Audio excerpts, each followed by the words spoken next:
Sveiki, gyvi mėlėjai, jūsų dėmesio laida Krepšinio savaitė. Kviečiu žiūrėti.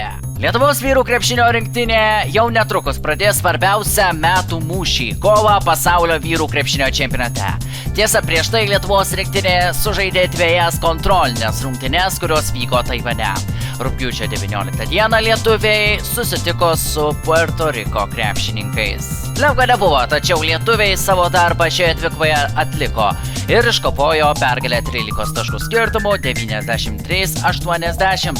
Rezultatyviausiai Lietuvos rinktinės gretose šiame susitikime sužaidė Jonas Valančiūnas. Rinktinės kapitonas surinko dvigubą dublį – 20 taškų ir 11 atkovotų kamuolių. Pusiškeiliavimą persvarą įgijo antrajame kėlinyje, kurio pabaigoje pavyko padidinti skirtumą iki dviženklės ribos. Nors antroje rungtynių dalyje puertorikiečiai kelis kartus sumažino skirtumą iki 5 taškų, tačiau lietuviai persvaros vėjais nepaleido. Šiemet sueina lygiai 20 metų po auksinės Lietuvos rinktinės pergalės 2003 metų Europos krepšinio čempionate Švedijoje.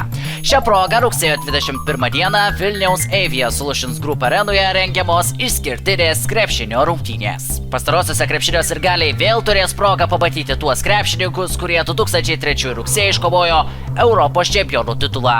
Parodomajame mače legendiniams krepšininkams iššūkį mes jungtinė Lietuvos U20 rinktinės narių, žymių Lietuvos krepšininkų bei kelių krepšinį dievinančių šalies įžymybių komanda.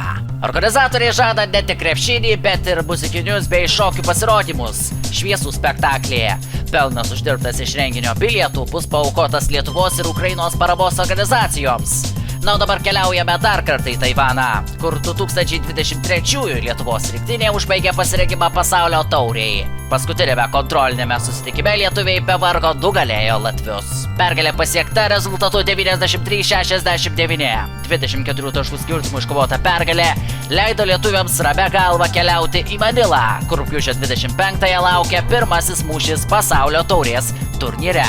Visą darbą lietuviai nuveikė iki ilgosios pertraukos, o antroji rungtynių dalis virto tik formalumu. Be to šias rungtynes stebėjo ir buvusi Lietuvos prezidentė Dalia Grybauskaitė, kuri apsilankė Lietuvos rinktinės rūbinėje ir palinkėjo krepšininkams sėkmės Filipinuose. Prieš baigiant šią laidą norisi palinkėti sėkmės. O kokia ji bus, pamatysime po pasaulio taurės turnyro. Norisi tikėti, kad jo metu pavyks nutraukti medalių badą. Juolab, kad Lietuvos krepšinis išgyvena vieną sunkiausių laikotarpių be medalių šalies istorijoje. Pasisemkime optimizmo ir palaikykime Lietuvos rinktinę iš visų jėgų. Šiandien tiek, atsisveikinu iki kitos savaitės ir mes už Lietuvą.